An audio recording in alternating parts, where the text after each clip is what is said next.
iniciando esta clase de Salud Pública 1 y Medicina Comunitaria, dando inicio a la unidad número 3. Quien les habla es el doctor Carlos Medina y vamos a estar desarrollando esta clase. Nuestra unidad número 3 nos habla de ambiente y salud. Por lo tanto, aquí tenemos que desglosar dos palabras importantes. Una de ellas es el ambiente, que nos habla de que es el entorno o fluido que rodea al cuerpo. En este caso hablamos del fluido externo, el aire, la temperatura ambiente, el medio ambiente, la atmósfera, el agua y el suelo. Básicamente todo lo que rodea al cuerpo. Y por otro lado tenemos la salud, el concepto de salud, que según la Organización Mundial de la Salud es el estado completo de bienestar físico, psíquico, mental y social, y no solamente la ausencia de enfermedades.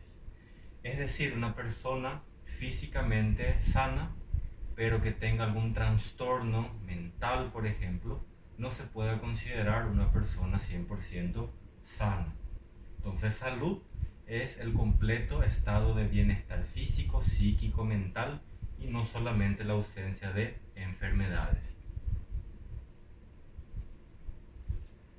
Por tanto, la salud ambiental, vamos a juntar aquí estos dos conceptos.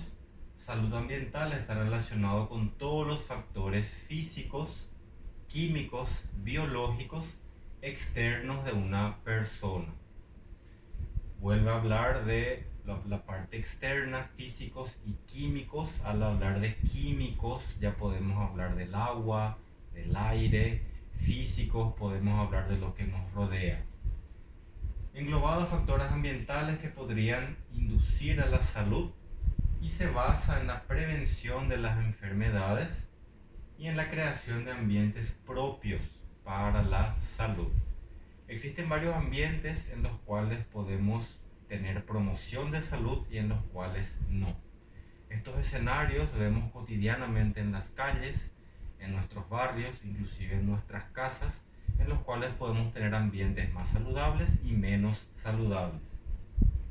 Queda excluido de esta definición cualquier comportamiento relacionado con el entorno social, económico y con la genética, porque son factores no modificables. Por ejemplo, la genética yo no puedo modificar.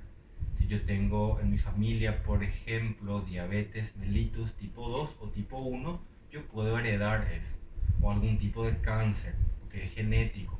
Sin embargo, otros factores como ambientales, cambiar la dieta, cambiar los hábitos, yo puedo hacerlo y eso va a cambiar obviamente mi calidad de vida. Aquí tenemos ejemplos, nos habla de construcción de ambientes saludables. Por un lado tenemos los recursos naturales. Aquí tenemos una mano o dos manos humanas atajando un árbol pequeño a modo de tener en cuenta que tenemos la naturaleza a nuestro favor. Y aquí tenemos una imagen del agua, que también es un recurso natural importante.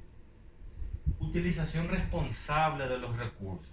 Aquí tenemos un gráfico de un campo eólico en el cual se utiliza la fuerza del viento para producir energía.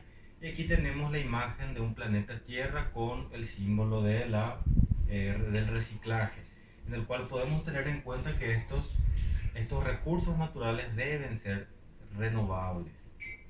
Y ambientes saludables y sostenibles, aquí tenemos una ciudad, por ejemplo, bien construida, con muchas construcciones urbanas, un urbanismo importante, pero sin embargo conserva la parte natural. Es decir, no necesariamente las sociedades deben construirse solamente con ambientes enfermos, también se pueden construir ambientes saludables. La importancia del ambiente saludable. Solo con un ambiente saludable es posible mantener una buena salud. Acuérdense que la salud es el estado de bienestar físico, psíquico, mental y social, y no solamente la ausencia de enfermedades. Por tanto, si yo estoy en un ambiente en el cual no considero que sea sano, yo no puedo sentirme una persona sana. Por tanto, la importancia de este ambiente saludable. Durante la construcción de las sociedades modernas, esto es algo actual, no se tienen en cuenta la construcción de ambientes saludables. Es muy difícil hoy en día que una ciudad crezca de manera saludable, puesto que no existe un urbanismo, una arquitectura, la parte de ingeniería no está bien planificada, por tanto es difícil generar ambientes saludables con el ritmo de crecimiento actual. Resultado, una sociedad enferma. Y aspectos que son modificables, por ejemplo, planeamientos de ingeniería, arquitectura y urbanismo, y obviamente modelos sustentables o sostenibles. ¿Qué son modelos sustentables o sostenibles? Les doy un ejemplo básico. Utilizar el agua de la lluvia, por ejemplo, para regar huertas, para utilizar en lugares donde yo no necesito agua potable. El clima y la salud. Hoy en día vemos una mudanza muy importante en lo que es el aspecto climático. El clima, por un lado, por concepto, es el estado de la condición atmosférica que influye sobre una determinada zona. Podemos tener, por ejemplo, ejemplos. Quemadas, por ejemplo, que hay en todo el mundo a causa de la sequía, porque llueve, falta de lluvia. Podemos tener inundaciones, por ejemplo, porque llueve demasiado. Esos son cambios climáticos que no podemos evitar, pero que tenemos que adaptarnos a ellos. No podemos evitar, pero podemos hacer con que no sucedan. Por ejemplo, evitar agredir al medio ambiente nos favorecería, por ejemplo, al tener un clima estable. El uso cotidiano de este término, que es clima, por lo general se vincula a la temperatura y al riesgo no de precipitaciones, lluvia, nieve, sequía, etc. El cambio climático es una amenaza emergente y considerable por la salud pública y modifica la manera en que debemos considerar proteger a las poblaciones más vulnerables. ¿A quiénes nos referimos cuando hablamos de población más vulnerable? A esa población que ni siquiera tiene una casa, un techo, y entonces obviamente los cambios climáticos van a afectar la salud. Por ende van a afectar también la salud pública, porque estas personas cuando se enferman no van a poder irse a un hospital privado, pero se van a ir a un hospital público, donde yo tengo que tener recursos para poder atenderle a estas personas. Los cambios climáticos de los últimos tiempos nos han llevado a una necesidad de adaptación a condiciones extremas. Hoy en día vemos varias enfermedades alérgicas a causa del cambio constante de temperatura en un mismo día. Por ejemplo, la amplitud térmica atmosférica en rangos extremos. Por ejemplo, podemos tener mínimas de 16 grados y máximas de 36 grados en un mismo día. Y esto hoy en día es común. Entonces el cuerpo debe adaptarse a este cambio de temperatura rápido que surge en un mismo día. Y esto puede obviamente afectar la salud.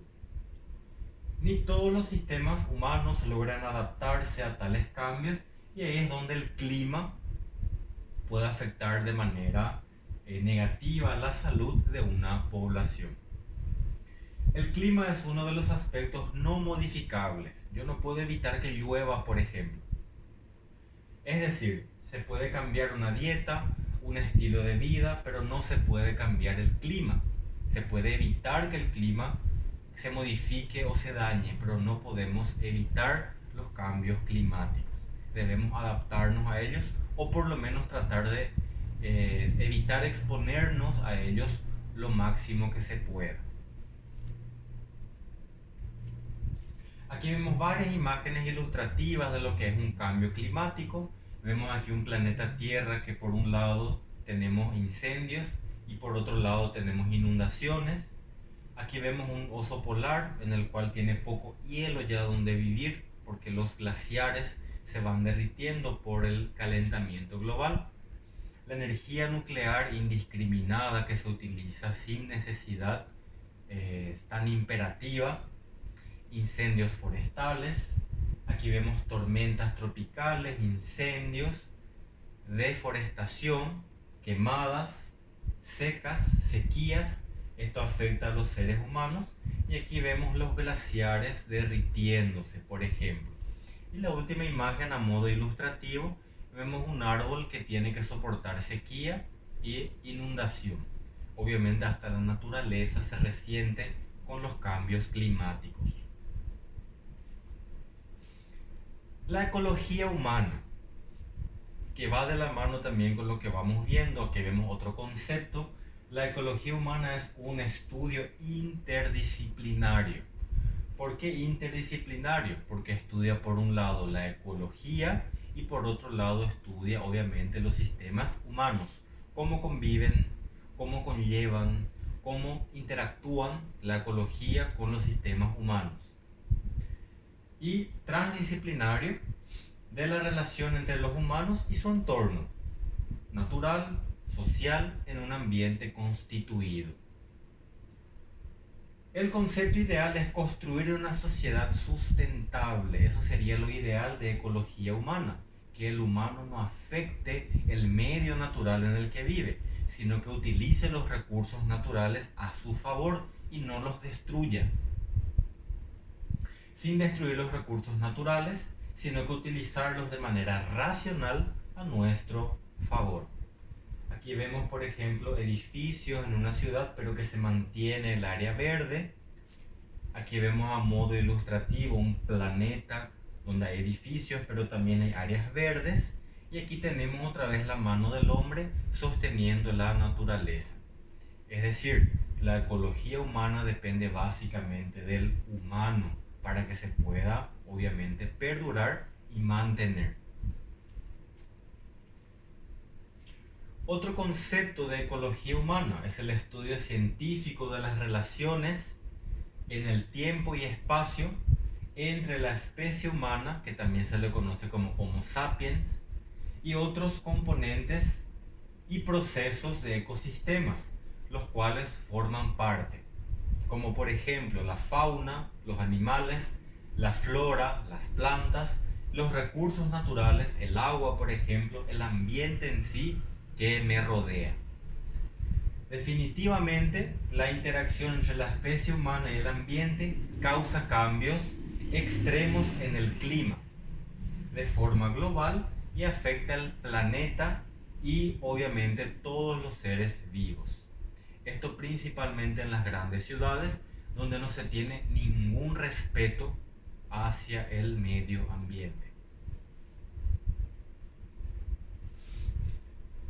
El hombre, luego de utilizar los recursos naturales, debe eliminar sus excretas, por ejemplo las aguas cloacales, donde yo tengo que eliminar, no puedo eliminar por ahí nomás, y eso recibe el nombre de saneamiento, que es otro concepto. Es el proceso, el resultado de sanear. Este verbo se refiere a subsanar, recuperar o reparar algo. Yo puedo, por ejemplo, tirar el residuo cloacal en un río. Se va a contaminar el río. Del río yo tengo que beber el agua. Tengo que utilizar esa agua que está contaminada. Por tanto, tengo que subsanar, recuperar y reparar esa agua antes de utilizar. Según la Organización Mundial de la Salud, se entiende por saneamiento el suministro de instalaciones y servicios que permiten eliminar el riesgo de la orina o sin riesgo, la orina y las heces. Es decir, un sistema de alcantarillado para aguas pluviales y también un sistema cloacal. Los sistemas de saneamiento inadecuados constituyen una causa importante de morbilidad en todo el mundo. ¿Por qué?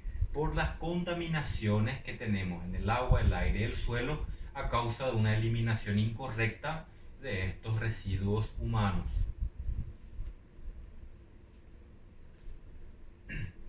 Se ha probado que la mejora del saneamiento tiene efectos positivos significativos en la salud, tanto en ámbito de los hogares como en las comunidades.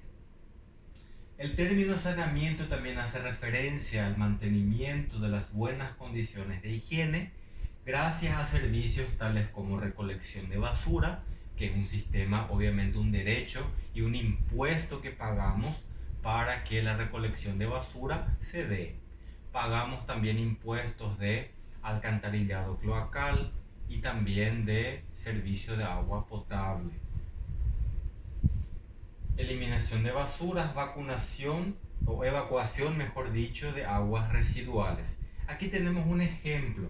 Tenemos una vivienda en la cual tenemos aguas residuales a su alrededor. Eso va a causar roedores, vectores, bacterias, parásitos, hongos que me pueden enfermar. Y la solución obviamente es la construcción de un alcantarillado cloacal. La falta de saneamiento obviamente va a alterar el equilibrio entre el medio ambiente y la salud, por lo que da lugar a las enfermedades. Las enfermedades por falta de saneamiento básico son consideradas enfermedades transmisibles y pueden ser transmitidas por el aire, por el agua, por el suelo contaminados, alimentos contaminados o vectores. Los vectores van a ser cucarachas, moscas, roedores, entre otros. Y también de persona a persona. La educación y el saneamiento es fundamental. Yo debo educar a esta población para que puedan utilizar de manera inteligente y eliminar de manera inteligente los residuos, por ejemplo, que es lo que se conoce como saneamiento. La falta de políticas serias y de educación sanitaria lleva a una población al desconocimiento de aspectos elementales de higiene y salubridad. Hay personas que no saben cómo lavarse las manos y no es culpa de ellas, es culpa de que no recibieron una buena educación y una buena instrucción por falta de acceso a estos servicios básicos. Estos aspectos incluyen la salud medioambiental, salud ecológica, salud sexual, salud mental y la salud obviamente reproductiva también. En resumen, sin educación la salud se ve obviamente afectada. De ahí la importancia de la educación y el saneamiento. Enfermedades transmisibles por la falta de saneamiento. Enfermedades por falta de saneamiento incluyen infecciones por vectores. Como ya dijimos, estos vectores pueden ser roedores, moscas, cucarachas, mosquitos, entre otros insectos. Las hepatitis virales, también por el agua contaminada, por ejemplo. La tuberculosis en hacinamiento. Hacinamiento quiere decir lugares muy cerrados, viviendas muy pequeñas y muchas personas viviendo en un ambiente cerrado. La falta de una planificación familiar, por ejemplo, conlleva a que una familia tenga muchos miembros y no tenga condiciones para una vivienda sana o en condiciones óptimas. La malaria, entre otras enfermedades desatendidas porque no llegan hasta el hospital y mueren todavía por enfermedades desatendidas, como por ejemplo una simple deshidratación en un niño. Enfermedades tropicales, enfermedades zoonóticas que son transmitidas por animales y las enfermedades prevenibles mediante vacunación. En Amambay, por ejemplo, que es nuestro departamento, el sistema de vacunación a través del PAI, que es el programa ampliado de inmunización, tiene una buena cobertura gracias a los agentes de vacunación que recorren en todas las comunidades y logran inmunizar a toda la población. Sin embargo, hay otras regiones del país en el cual no hay una buena cobertura de vacunación. Por tanto, hay enfermedades que surgen por la falta de vacunación. La promoción de salud es el camino para prevenir las enfermedades. Promoción quiere decir promover la salud. Por ejemplo, incentivar a una población a hacer ejercicios y a dejar de ser sedentaria es promoción de salud. Incentivar a una población a tener una dieta saludable y no una dieta rica solamente en hidratos de carbono, también es una promoción de salud. En el Octubre Rosa, por ejemplo, apoyar o incentivar a las mujeres a hacer, y a los varones también, a hacerse el autoexamen mamario, una mamografía o ecografía mamaria en las edades que así lo requieren, es una promoción de salud. Mantener ambiente saludable y lograr una sociedad sana mediante la promoción, y una sociedad que respeta el medio ambiente y construye obviamente una sociedad sustentable o sostenible con los recursos naturales que posee. Y eso es todo de lo que es la unidad número 3. Espero que se haya entendido y nos vemos en un próximo encuentro. Gracias.